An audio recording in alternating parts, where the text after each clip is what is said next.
Hello everyone and welcome back to Hey Bucko Outdoors. Today we're going to be going over three really good hunting slash skinning knives. Now I do want to put a caveat on this before we start. These are not the greatest hunting knives of all time. They are simply the hunting slash skinning knives that I have had personal experience with and I can say positive things about. There are three we're going to discuss today as well as one honorable mention. So let's jump right into it.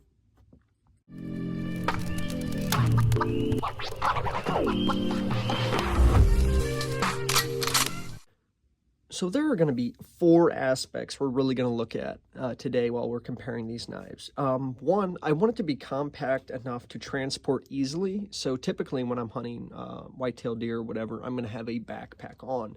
If I'm not, I'm going to have to carry this on my belt. So having a method that makes these knives easily transportable is very important to me. So for this one, I have an in the waistband holster, or sheath rather, that was made by a friend. So it does ride inside. Now, if it's extremely cold weather and I have multiple layers on, I'm going to opt to carry this in a pack instead. Now, this is the Benchmade Saddle Mountain Skinner. Of the three that we're going to discuss, this is the one that I have the most experience with in the field. I've, field dressed, quartered up an entire deer in a field with this thing alone. Now, it does have S30V, which is a rather good steel. It kind of brings us into our second point. Holds its edge well and is easy to resharpen. I did run into an issue. Obviously, when you're quartering a deer, you're going to be running this blade across bone, stuff like that. So it did hold its edge reasonably well, but I would say through the course of skinning and processing that deer, I was having to use this work sharp 2 or 3 times. It took me about 2.5 hours to get that deer fully processed into quarters, and I had to resharpen that thing a bunch. I mean, which is, par for the course, really, unless you're using Magna Cutter crew wear. But I would say out of the three of these we're going to compare, this one's going to hold its edge the best. Now, moving on to this. So this one I never expected to be a good hunting knife. This is the Joker Pantera, recently reviewed on the channel. I took this on a recent camping trip. So Joker Pantera, it is a softer steel. This is like the same type of stainless they use on Swiss Army knives, so not the best. Definitely a inferior steel compared to the Benchmade. Now, I would say where the Joker sets itself ahead from the Benchmade is, look at this handle. You have a beautiful micarta handle that you get full purchase on, no jimping, so that is one con to this knife. But I have cleaned a whole mess of trout with this. I cleaned a squirrel yesterday with this, actually fur on the blade still, and I have no issues with getting it all, blood and gutty all over it. There's never been an issue. It's always held very well. Or I should say, you've been able to hold on to the blade really well in those conditions, whether it's, you've got blood on your hands or you're cleaning a fish near a stream and everything's wet. Definitely, I would say this one is far and above the Benchmade.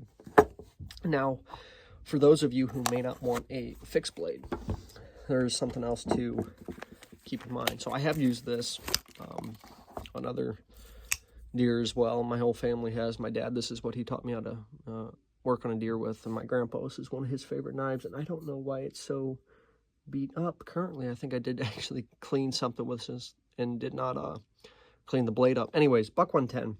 This thing's been around for over half a century. It is rather heavy, so if that is a consideration. It's a folder. You do have the basic lockback design here. Full reviews on all these, by the way, guys, if you want to get a closer look. Leather sheath. What is really cool about this, if I'm not bringing a backpack or I just want to carry this on my belt, even if I'm not hunting, this is like a very good do-it-all knife. Not a great do-it-all knife, but a very good one. Holds its edge reasonably well, and with 420 high carbon, it is rather easy to resharpen. Take these two things out on a week-long hunt, and you are good to go. I've never had any problems with this. I would say the blade isn't chippy, but it can fold rather easily. That's one critique I do have with this knife. Now, another consideration with your hunting knives, guys, is going to be durability. It's got to hold, not only hold its edge, but it can't rust and corrode the second it comes in contact with water or, blood or whatever. I mean, if you're going to be out skinning game with this on a, I mean, most of us go hunting a couple times a year in the fall for deer or whatever, but if you're using this on a regular basis to clean fish, clean game, squirrels, deer, whatever, these have got to be able to hold up. I mean, especially this one represents a significant investment, $200+ S30V. I mean, I've never had an issue with this. The day I killed my deer last year, it was pouring rain. I mean, I had water all over the blade, and I was able to skin it up and without any issues. And still, as you guys can see, there's no rust on the blade. So kudos to Benchmade on getting something right in terms of their knives. Now, the Joker, this is a recent acquisition, but it's been wet, it's been bloody, gutty, all that stuff, and it has held up very well. Also, they do a really good job with this steel. It's rock welded about 55 to 56. This guy, the Bach, I don't believe I've had any issues with as well. Maybe ever so slightly in terms when I lived on the coast, you'd get rust spots. I think we might be getting one right now as I'm talking about it. But anyways, all three of these hold up really well. That's why I'm a fan of stainless when it comes to hunting / skinning knives. Now, I did want to bring up one final thing before I let you guys go, an honorable mention. So knives such as these, larger ones, these are like 3.5-inch blades. So not crazy long like the Buck 119.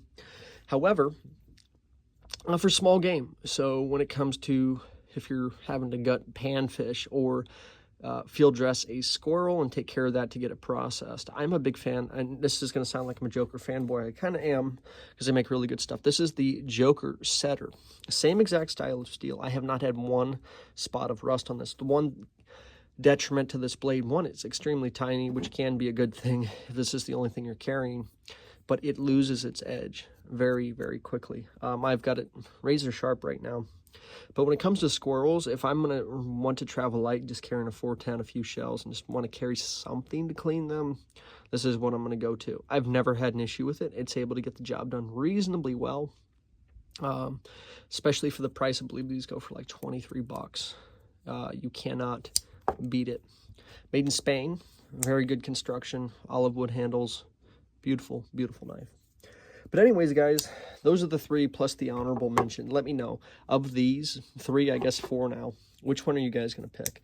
If you have to go out on your next deer hunt, next squirrel hunt, whatever, which of these blades are you going to choose to get you through your hunt and get the game processed?